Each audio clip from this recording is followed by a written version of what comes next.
Assalamualaikum warahmatullahi wabarakatuh. Selamat sore semuanya. Semoga dalam keadaan sehat walafiat ya. Saya Widya Yunisi dari Fakultas Ekonomi dan Bisnis, Prodi Manajemen. Izin memenuhi tugas UTS berupa video, yaitu tentang uji statistik, yakni uji T. Selamat menyaksikan. Baik. Uji T adalah salah satu metode statistik yang digunakan untuk menentukan apakah perbedaan antara dua rata-rata sampel berasal dari populasi yang sama atau tidak. Metode ini ditemukan oleh seseorang ahli statistik yang bernama William Ghost pada tahun 1908 dan digunakan secara luas dalam berbagai bidang seperti ilmu sosial, ekonomi, kedokteran, dan lain-lain. Tujuan dari uji T adalah untuk menguji hipotesis nol, yaitu hipotesis bahwa perbedaan antara dua rata-rata sampel tidak signifikan jika hasil uji T menunjukkan nilai P yang lebih kecil dari alfa atau tingkat signifikan yang telah ditentukan. Maka hipotesis nol akan ditolak, yang berarti bahwa perbedaan antara dua rata-rata sampel adalah signifikan. Ada dua jenis uji T, yaitu uji T1 sampel dan uji T2 sampel. Uji T1 sampel digunakan untuk menguji apakah rata-rata sampel berasal dari populasi dengan nilai rata-rata tertentu, sementara uji T2 sampel digunakan untuk membandingkan rata-rata dari dua sampel yang berbeda. Untuk melakukan uji T, terlebih dahulu harus dilakukan pengukuran pada sampel yang diambil, kemudian dilakukan perhitungan menggunakan rumus uji T yang sesuai dengan jenis yang dilakukan hasil perhitungan tersebut. Kemudian dibandingkan dengan tabel distribusi T untuk menentukan nilai P. Jika nilai P lebih kecil dari alfa, maka hipotesis nol ditolak. Dan jika nilai P lebih besar dari alfa, maka hipotesis nol diterima.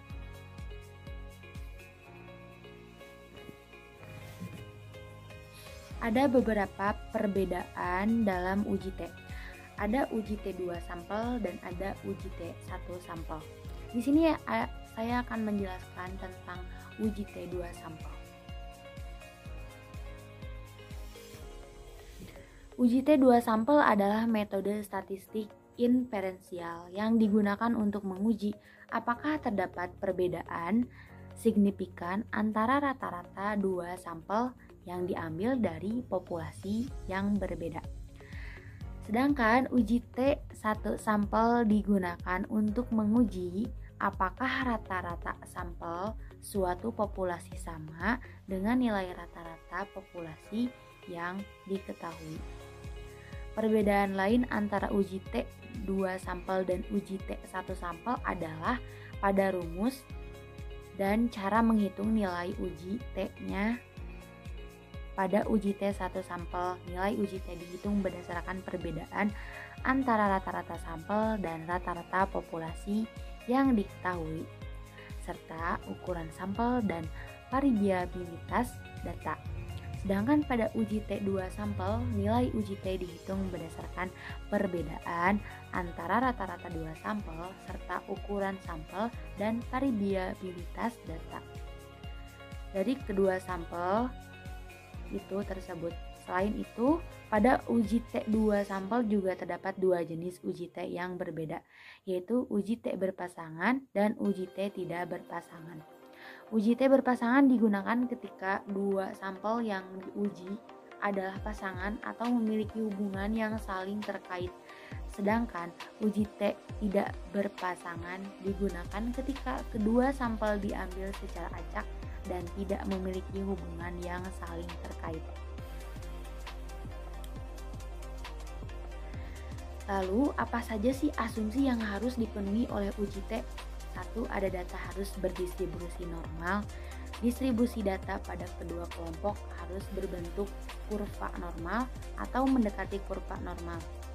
Hal ini dapat dilihat dengan melakukan uji normalitas seperti uji Kolmogorov-Smirnov atau uji Shapiro-Wilk. 2. Ada homogenitas varians. Varians data pada kedua kelompok harus sama atau homogen. Hal ini dapat diperiksa dengan uji Levin atau uji Bartlett. 3. Data adalah independen. Data pada kedua kelompok harus independen satu sama lain. Artinya, tidak ada hubungan atau pengaruh antara kedua kelompok. Hal ini dapat dicapai dengan memilih sampel secara acak dan menghindari pengulangan atau pengambilan sampel berulang. Jika salah satu dari asumsi di atas tidak terpenuhi, maka interpretasi hasil uji T dapat menjadi tidak akurat dan menghasilkan kesalahan dalam pengambilan keputusan.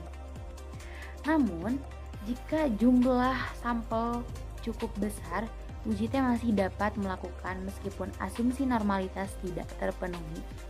Selain itu, ada juga metode alternatif seperti uji T non-parametrik yang dapat digunakan ketika asumsi tidak terpenuhi. Kapan sih uji T bisa digunakan? Uji T satu sampel sebaiknya digunakan ketika Anda ingin menguji apakah rata-rata suatu populasi sama dengan nilai tertentu, nilai yang diberikan sebelumnya. Lalu Anda hanya memiliki satu kelompok data dan tidak ada kelompok data lain yang akan dibandingkan. Lalu Anda mengukur variabel yang bersifat interval atau rasio. Contohnya, seseorang peneliti ingin mengetahui apakah rata-rata IQ dalam populasi sama dengan 100. Peneliti mengumpulkan sampel yang representatif dari populasi dan menggunakan uji T satu sampel untuk menguji hipotesis 0 bahwa rata-rata populasi sama dengan 100. Jika asumsi yang terkait dengan uji T tidak terpenuhi, maka dapat mempengaruhi kekuatan hasil uji dan menghasilkan kesimpulan yang salah. Oleh karena itu, perlu dilakukan pengecekan terlebih dahulu untuk memastikan apakah asumsi telah terpenuhi sebelum melakukan uji T. Jika asumsi tidak terpenuhi, maka dapat dilakukan beberapa langkah untuk mengatasinya. Di antaranya seperti transformasi data jika data tidak memenuhi asumsi normalitas atau homogenitas varian. Maka dapat dilakukan transformasi data seperti transformasi logaritmik atau transformasi lainnya yang dapat memperbaiki distribusi data. Menggunakan uji T alternatif.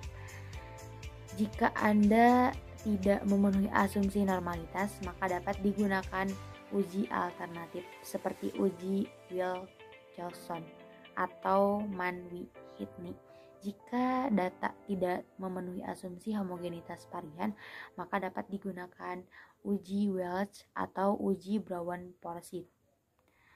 Bootstrapping adalah metode non-parametrik yang dapat digunakan untuk menghitung interval kepercayaan dan uji hipotesis dengan membangkitkan banyak sampel acak dari data yang tersedia. Menggunakan uji parametrik lainnya jika asumsi normalitas tidak terpenuhi, namun data memiliki ukuran sampel yang cukup besar, maka dapat digunakan uji parametrik lain seperti uji Z atau uji X-squared. Memperbesar ukuran sampel dapat membantu meningkatkan kemungkinan data memenuhi asumsi yang diperlukan untuk uji T. Pilihan solusi yang tepat tergantung pada situasi dan karakteristik data yang diuji. Oleh karena itu, sebaiknya melakukan konsultasi dengan ahli statistik atau menggunakan bantuan perangkat lunak statistik yang dapat membantu menyelesaikan masalah asumsi pada uji T. Sekian video dari saya, terima kasih sudah menyaksikan. Semoga bermanfaat. Assalamualaikum warahmatullahi wabarakatuh.